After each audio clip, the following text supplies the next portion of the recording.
Las costillas son huesos planos y curvos que constituyen la mayor parte de la caja torácica. Son especialmente ligeras en cuanto a su peso y muy elásticas. Cada costilla posee un interior esponjoso, ¿sí? Esta es la cara externa de la costilla y esta es la cara interna de la costilla. El borde inferior es este que está acá y el borde superior es este que está acá. Entonces, posee un interior esponjoso que contiene médula ósea roja, o sea, tejido hematopoyético. Ahí se producen glóbulos rojos, blancos y los corpúsculos plaquetarios. Hay tres tipos de costillas que pueden clasificarse como típicas o atípicas. Las costillas verdaderas, que son las costillas de la primera a la séptima, se unen directamente al esternón mediante sus propios cartílagos. Se unen directamente por los cartílagos, obviamente, ¿verdad? Se unen al esternón mediante los cartílagos propios de cada una de ellas. 1, 2, 3, 4, 5, 6 y la séptima costilla. Las costillas falsas, vértebrocondrales, son las costillas 8, 9 y normalmente la 10. Tienen cartílagos que se unen al de la costilla inmediatamente superior. Veamos, la 10 con la 9, el de la 9 con la 8 y el de la 8 con la de la número 7, ¿verdad? Y entonces de este modo su conexión con el esternón es indirecta. Primero al cartílago superior, luego al esternón.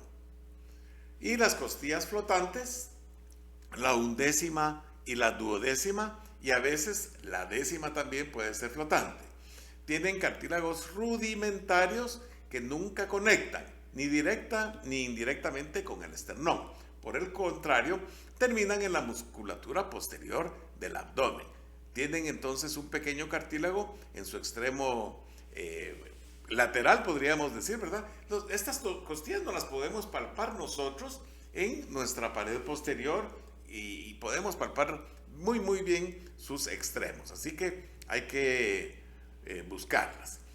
Las costillas flotantes, ¿sí? Aquí están, ¿verdad? Entonces terminan en la pared, no es aquí, es aquí arriba, miren, ¿sí? En la musculatura de la porción posterior del abdomen. Las costillas típicas de la 3 a la 9 poseen los siguientes componentes. Una cabeza con forma de cuña. Aquí podemos observar que tiene forma de cuña. Y sus dos caras articulares, una y dos caras articulares, están separadas por la cresta de la cabeza de la costilla. Entonces, este es el extremo posterior, ¿verdad? La cabeza. Esta está articulada con las vértebras, la cabeza. Una cara se articula con su vértebra numéricamente correspondiente y la otra lo hace con la inmediatamente superior. Por lo tanto, en esta imagen, esta es la costilla número 7, porque su vértebra correspondiente es la número 7 y se articula superiormente, ¿sí?, con la número 6. Entonces tienen el número de la vértebra inferior. Un cuello que conecta la cabeza con el cuerpo a nivel del tubérculo. Entonces, tenemos la cabeza y tenemos un cuello, ¿sí? El cuello tiene un tubérculo, ¿sí?, que es el que conecta el cuerpo con el cuello, ¿verdad? El tubérculo se encuentra ahí, pero se entiende de otra forma. El tubérculo en la unión del cuello y el cuerpo. El tubérculo tiene una porción articular lisa. Aquí la podemos observar. El tubérculo, estamos hablando del extremo posterior, una porción articular lisa para la articulación con el proceso transverso de la vértebra correspondiente. Y una porción no articular, aquí podemos observarla, para la inserción de los ligamentos costotransversos. Un cuerpo delgado, plano y curvo, ¿sí?, cabeza, cuello y cuerpo, ¿verdad? Es delgado, plano, curvo, especialmente en el ángulo de la costilla, donde la costilla gira de forma anterior y luego lateral, ¿verdad? Anterior y lateral. El ángulo también constituye el límite lateral de la inserción de las costillas en los músculos profundos del dorso. más o menos en esta línea que se forma acá. Sí, este es el tórax, y entonces ahí nos podemos, donde terminan los músculos del dorso, este es el trapecio, está en el dorso, pero es del miembro superior. Y entonces acá tenemos un surco nosotros en el lomo, ¿sí? Y podemos palparnos el ángulo de las costillas, que es el límite lateral de la inserción de los músculos profundos del dorso. En la superficie interna cóncava, cuando él habla de superficie nos habla de la cara, ¿sí? Estamos hablando de esta que está acá, ¿sí? En la superficie interna cóncava del cuerpo hay un surco de la costilla, el surco de la costilla, ¿sí? Que protege en algo al nervio y los vasos intercostales, que se localizan en el surco.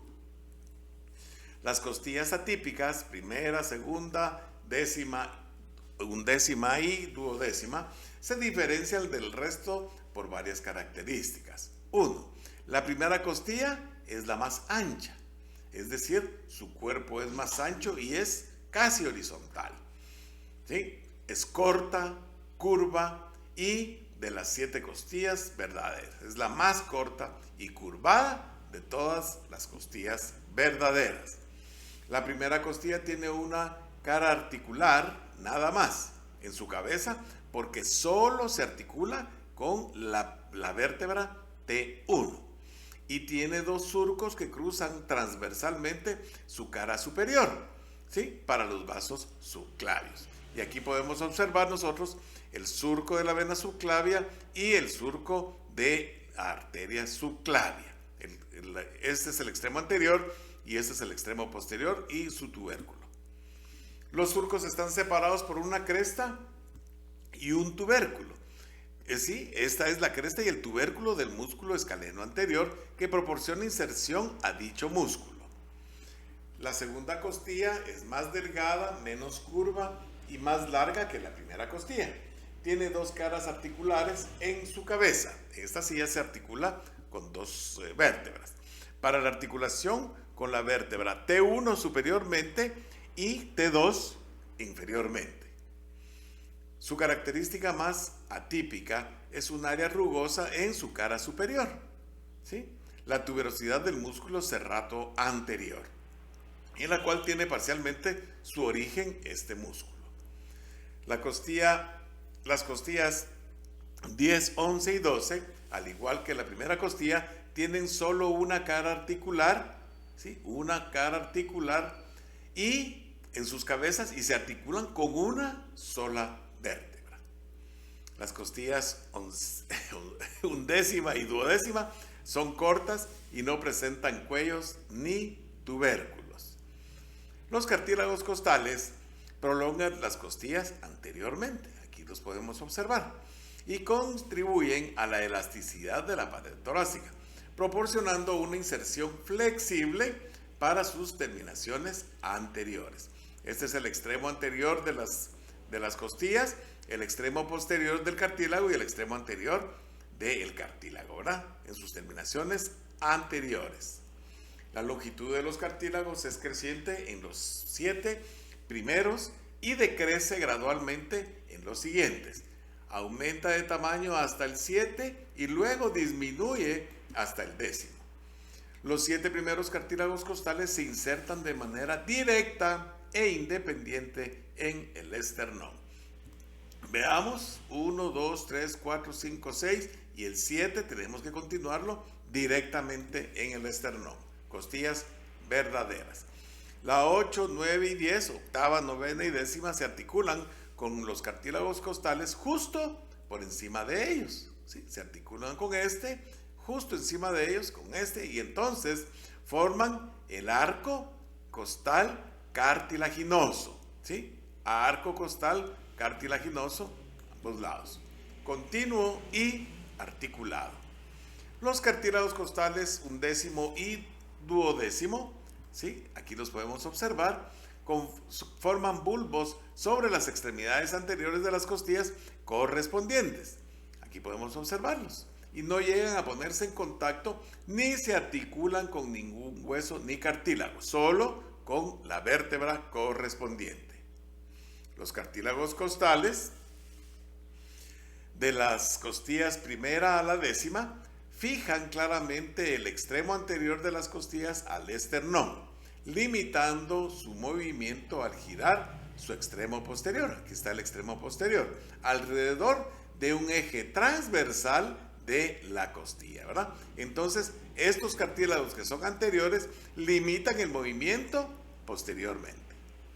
Los espacios intercostales separan las costillas y sus cartílagos entre sí, espacios intercostales. Los espacios se denominan de acuerdo con la costilla que forma el borde superior del espacio. Miren ustedes qué interesante. Los espacios tienen configuración también. Tienen un borde superior y un borde inferior. El borde superior del espacio, que corresponde al borde inferior de la costilla y que además le da el nombre al espacio, ¿verdad? Este sería el segundo espacio intercostal, ¿verdad? El borde superior del espacio, por ejemplo, el cuarto espacio intercostal, está entre las costillas cuarta y quinta. Cuarto espacio intercostal, tercer espacio intercostal y así sucesivamente. El espacio situado por debajo de la duodécima costilla no se encuentra entre las costillas y por ello se le denomina espacio subcostal. Aquí está la costilla número 12, el espacio subcostal. Y el nervio que va ahí tampoco es nervio intercostal, es nervio subcostal. Igual si hubiera una rama arterial y una vena. Los espacios intercostales son más amplios anterior y lateralmente. Son más amplios anterior y lateralmente. Y se estrechan todavía más durante la inspiración. Se ensanchan, no se estrechan. Se ensanchan, ya di leer, por Dios. Se ensanchan todavía más durante la inspiración. También pueden ensancharse con la extensión y o la flexión lateral. Cuando se hacen para acá, se ensanchan, ¿verdad? De la columna vertebral torácica hacia el lado contralateral.